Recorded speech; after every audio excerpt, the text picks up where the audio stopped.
Ça fait longtemps que nous venons dans les montagnes. Chaque fois, nous constatons que les femmes sont très fortes. Elles travaillent dur et font presque tout à la maison. Elles prennent soin de la famille, des animaux, du bétail et des champs. Mais elles ne peuvent pas prendre de décision. Malgré tout, elles sont heureuses de ce qu'elles font.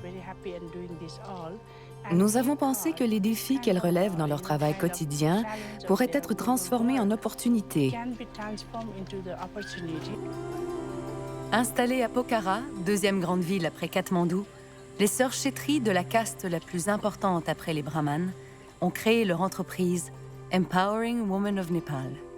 Leur but, promouvoir la participation des femmes au développement de l'écotourisme dans des régions isolées, où la culture a été préservée mais où les conditions de vie sont particulièrement difficiles. Une façon aussi de contribuer à la première industrie du pays, le trekking. Elles ont rencontré des jeunes femmes vivant dans une grande pauvreté. En leur proposant une formation gratuite d'assistante guide et de guide, c'est aussi l'occasion pour elles de connaître la diversité culturelle de leur pays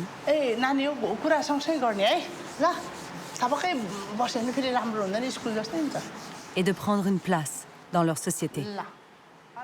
Qui veut partager? Oui, lève-toi.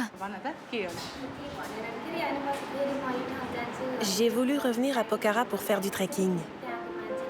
Les gens me disaient que ce n'était pas une bonne chose qu'une fille parte de chez elle. À ce moment-là, des membres de ma famille m'ont dit de ne pas quitter la maison. Ils n'ont pas voulu me laisser partir. Je leur ai tenu tête, c'est pour ça que je suis ici aujourd'hui.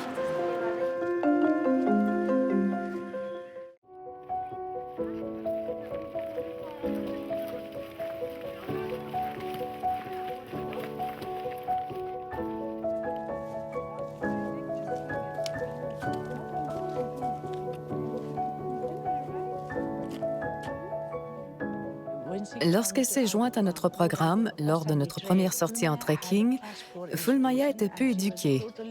C'était une fille des montagnes.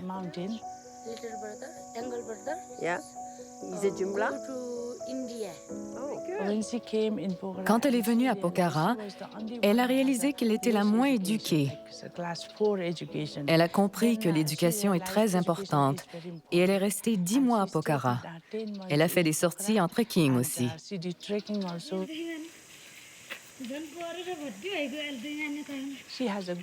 Elle a une bonne relation avec son mari. Elle est très enthousiaste à l'idée d'apprendre. Elle nous dit que lorsque ses enfants seront grands, elle reviendra à Pokhara pour continuer notre travail. Karna, son mari, a aussi décidé de se joindre à notre programme. J'aimerais honorer mon époux aussi. Si l'époux ne laisse pas sa femme faire quoi que ce soit, la femme ne pourra pas quitter la maison et elle ne sera rien du tout. Alors que si l'époux laisse sa femme avoir un travail, quel qu'il soit, ils évolueront ensemble. C'est pour ça que j'aimerais remercier mon mari du fond de mon cœur.